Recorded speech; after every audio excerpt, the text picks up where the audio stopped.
నమస్తే, నేను సిరి. పులివెందుల్లో చూస్తున్నట్టయితే నీటి సంఘాల ఎలక్షన్స్లో అయితే అక్కడ బీటెక్ రవి అయితే గెలవడం జరిగింది. సో దీంతో ఏదైతే జగన్మోహన్ రెడ్డి గారి కంచుకోట పులివెందులు అనుకున్నారో అక్కడే జగన్మోహన్ రెడ్డి గారికి అయితే ఎదురు దెబ్బ తగలడం జరిగింది. సో మరి దీంతో అక్కడ జగన్మోహన్ రెడ్డి గారు వైసీపీ పార్టీ ఎలా ఉండబోతుంది ఏంటి అనే అంశాన్ని మనకు వివరించడానికి మనతో పాటు ఉన్నారు ప్రముఖ సీనియర్ జర్నలిస్ట్ జగదేవ్ గారు. నమస్కారం సార్.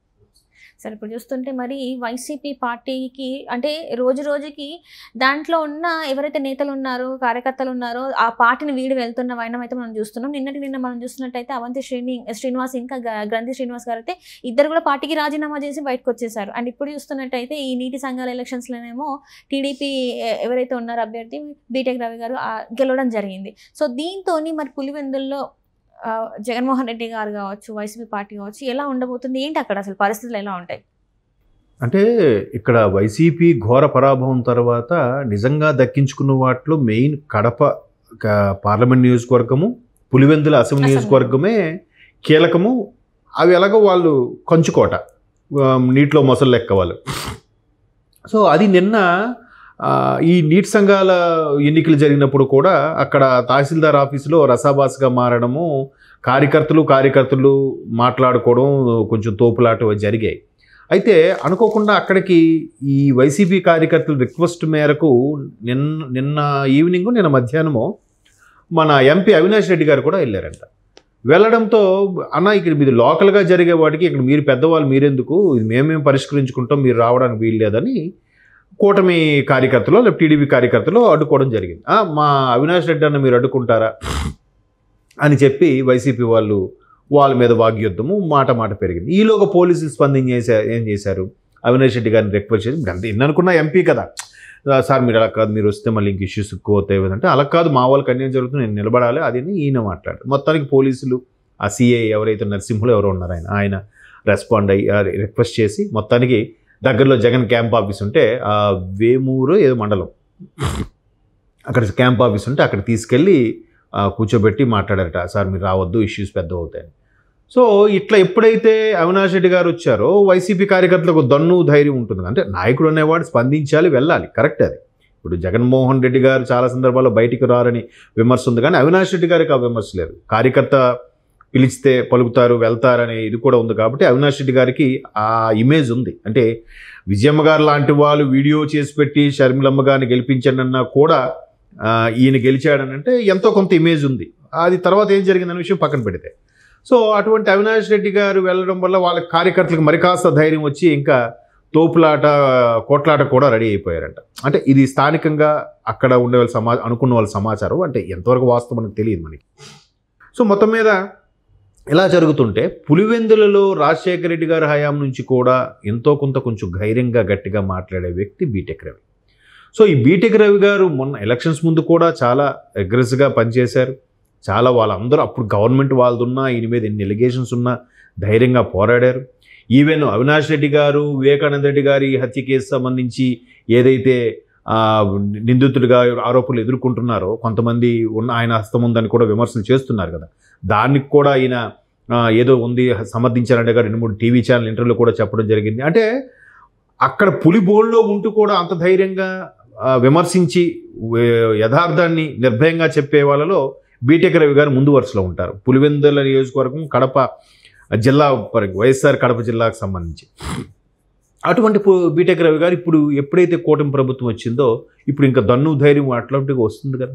మరి గత 5 ఏళ్లలో ఎవరైనా మాట్లాడగలిగారా? ఇప్పుడంటే కనీసం వైసీపీ వాళ్ళు టీడీపీ వాళ్ళ మీద ఎగిరెగిరి మాట్లాడడానికైనా ఛాన్స్ ఉంటుంది, వైసీపీ ఎమ్మెల్యే అవినాష్ రెడ్డి గారు వెళ్ళడానికైనా ఉంటుంది.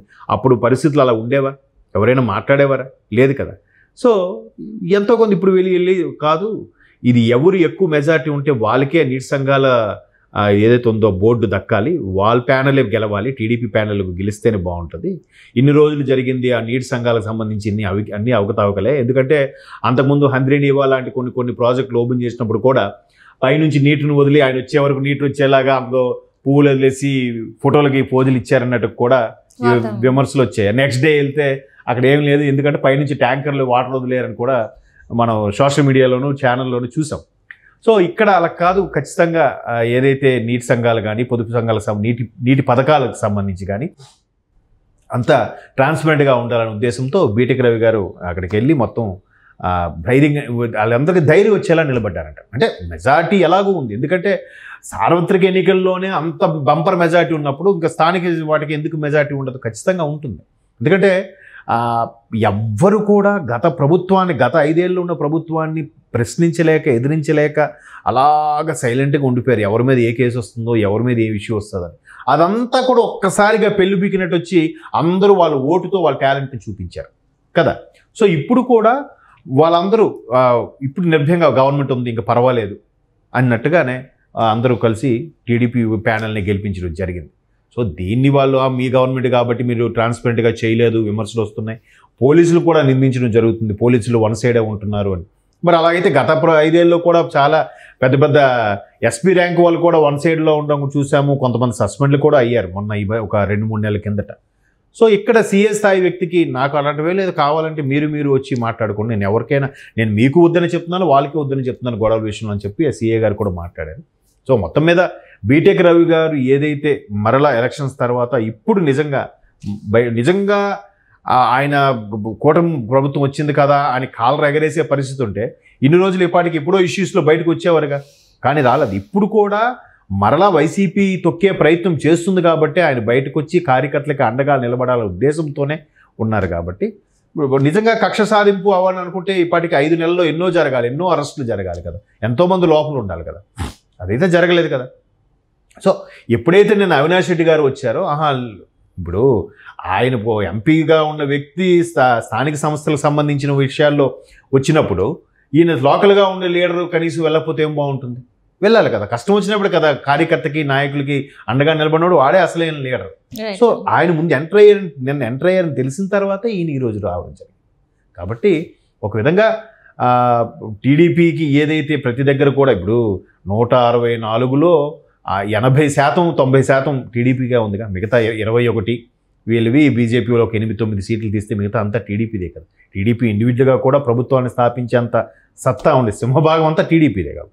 సో ఆ కార్యకర్తల బలం కూడా ఎక్కువ ఉన్నది టీడీపీకే కాబట్టి ఆ బలం వల్లే రాయలసీమలో బీజేపీ కొన్ని సీట్లైనా గెలుచుకోగలిగిందంటే బికాజ్ ఆఫ్ టీడీపీ అని కూడా చెప్పొచ్చు. సో ఇప్పుడు నాయకులు అనేవాళ్ళు ఇప్పుడు కార్యకర్తలకు అండగా ఉండాలి, అండగా ఉన్నారు కాబట్టి ఆ నీటి సంఘాలకు సంబంధించిన ఈ ప్యానల్ బోర్డు కూడా సాధించుకోగలిగారు. మొత్తానికి అయితే ఇప్పుడు ఏదైతే కంచుకోట అనుకున్న పులివెందుల కావచ్చు, కడప కావచ్చు, అది వాళ్ళ చేతుల నుంచి జారిపోయిందని మనం అనుకోవచ్చు. జారిపోయిందని బాధకే కదా అవినాష్ రెడ్డి గారు వచ్చి అరే మన తప్ప వేరే వాళ్ళు ఇది చలామణి అవ్వకూడదనే కదా అట్లా. అది ఇంకా అంతే, ఇంకా జగన్మోహన్ రెడ్డి గారు అప్పుడో ఇప్పుడు వచ్చేవాళ్ళు ఇప్పుడు కూడా వచ్చే అవకాశం లేదేమో అనిపిస్తుంది. ఎప్పుడో కదా, ఇంకా పాదయాత్ర కూడా మళ్ళీ స్టార్ట్ చేస్తారు, కార్యకర్త కలుస్తా అంటున్నారు, కానీ రేపు సంక్రాంతి తర్వాత ముహూర్తం చూసుకుని కలుస్తారంట. ఈలో ఎంతమంది కార్యకర్తలు ఉంటారో మీరు అన్నట్టు ఆ గ్రంథి శ్రీనివాస్ గారు, అవంతి శ్రీనివాస్ గారు లాంటి వాళ్ళు వీళ్ళు కూడా వెళ్ళిపోతున్నారు, చూడాలి మరి. Right thank you so much sir.